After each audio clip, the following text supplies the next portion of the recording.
kali mereka. Iya. Apa Pak? Yang paling Pak, bukan banyak. Yang paling dulu apa? Amalan yang paling baik. Berbakti kepada orang tua. Kalau tak ada dengan orang tua,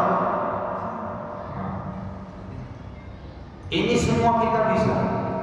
Apa amalan husnul amal? Kalau kita kaji nahu sedikit lah ya Pak ya. Kalau nahu ada namanya sorof, itu isim tafdil, bermakna mutawaqah bersamaan. Akbar itu untuk laki-laki yang paling besar. Kalau perempuan yang paling besar, bukan akbar Pak, kubur. Nah, asghar itu laki-laki yang paling kecil, itu laki-laki yang paling kecil. Kalau perempuan, surah. Ahsan, laki-laki yang paling baik. Kalau perempuan yang paling baik, husna. Jadi ini husnul amal, sebaik-baik amal. Kata Ahmad bin Hanbal,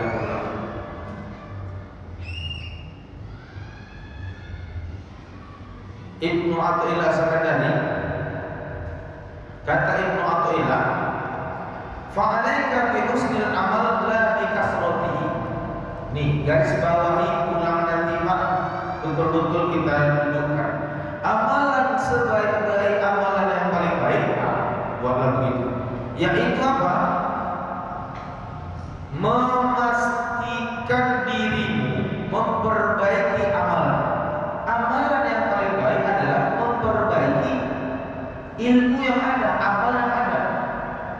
La bi kasratihi, tidak malah menambah amalan lagi. Kasratul amal bila adamil husni, banyak amal tapi tak berkualitas. Iya kan? Itu kasyabi kasiratin wadi'atis zaman. Itu sama bagaikan pakaian yang banyak tapi harganya murah. Gimana?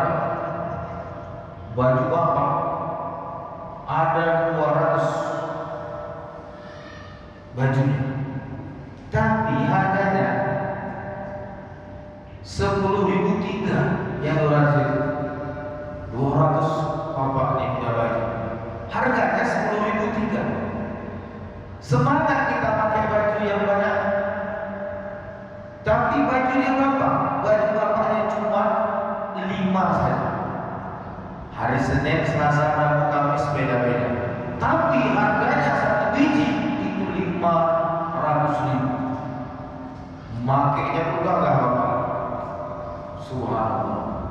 Kata Imam Ibnu Athaillah, fa'alaika, wajiblah kamu husnul amal, memperbaiki amal, la bikasrati, tak usah memperbanyak.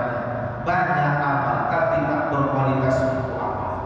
Yuk Bapak Ibu hadirin jamaah dan Allah Subhanahu wa taala. Ini contoh sebagai pengantar kepada kita semua untuk merenung. Kemudian tadi saya bawa lagi tentang kajian-kajian fikih di sini. Apa dia? Ya, tentang hari-hari kita sholat. Bapak Ibu hadirin jemaah Allah Subhanahu wa taala.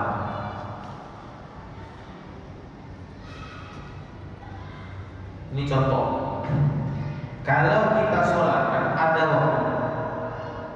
Ada waktu. Sholat itu punya waktu. Inna sholata kanat 'alal mu'minina kitaban mawquta. Sesungguhnya sholat itu telah kami tentukan waktunya oleh Allah. Waktu sholat itu ada 5. Pertama waktu fadilah. Itu mana dia waktu fadilah? Awal waktu berjamaah.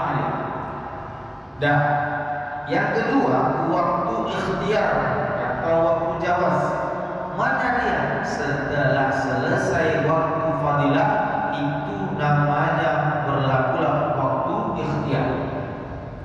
Kita pilih mau sholatnya lewat 10 menit dari zuhur, mau setengah jam setelah azan zuhur, mau 1 jam setelah azan zuhur, itu namanya waktu ikhtiar. Kemudian yang ketiga, waktu hurmat, waktu haram. Boleh tidak kita sholat zuhur di waktu asar? Haram hukumnya.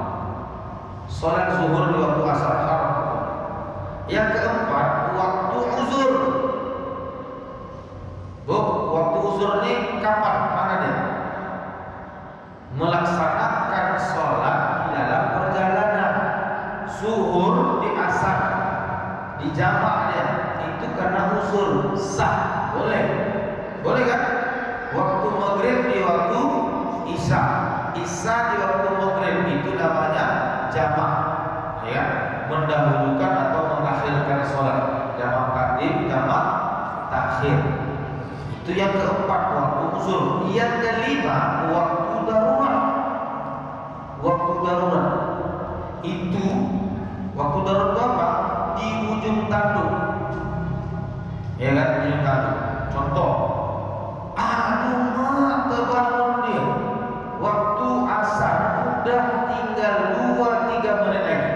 Allahu Akbar, Allahu Akbar, langsung ke kamar mandi, wudu dia, gantilah bajunya, pakai sarung dia, sholat. Allahu Akbar, bismillahirrahmanirrahim, Allahu Akbar, Allahu Akbar. Dia sekedar menggunakan rukun itu pamina saja. Bolehkah kita tidak baca rukuk? Boleh. Yang wajib itu rukun itu rukuk. Tapi ingat, di dalam rukuk ada tamanina. Tamanina itu rukun sholat seukuran subhanallah. Ketika kita rukuk, Allahu Akbar, subhanallah, subhanallah. Ingat, rukuk harus tegakkan punggung dan leher kepala sama rata.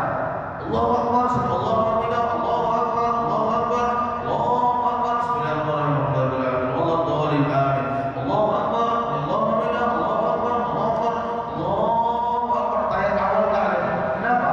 Tahiyat turun rukun. Allahu Akbar. Rakaat ketiga, bismillahirrahmanirrahim,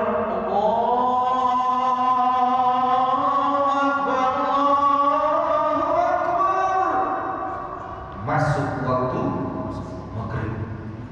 Dia sholat asarnya di ujung tanduk. Rakaat ketiga masuk maghrib. Gimana sholatnya juga?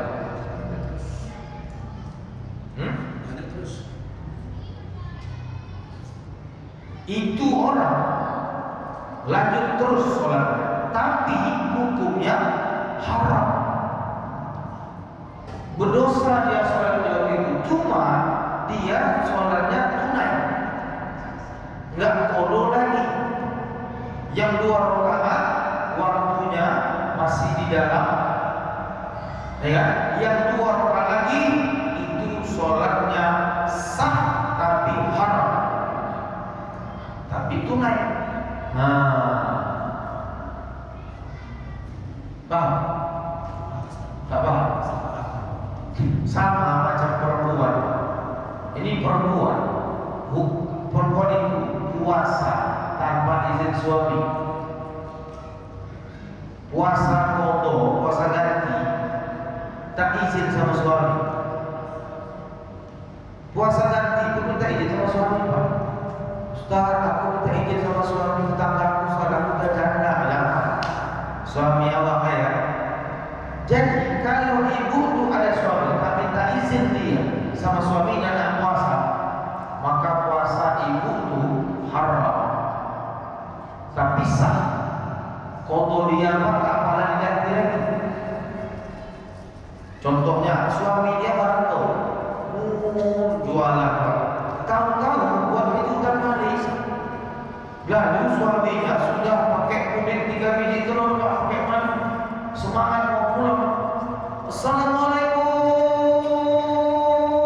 adik, apa pulang? Alhamdulillah, yuk deh kamar. Bang, adik puasa bang. Aduh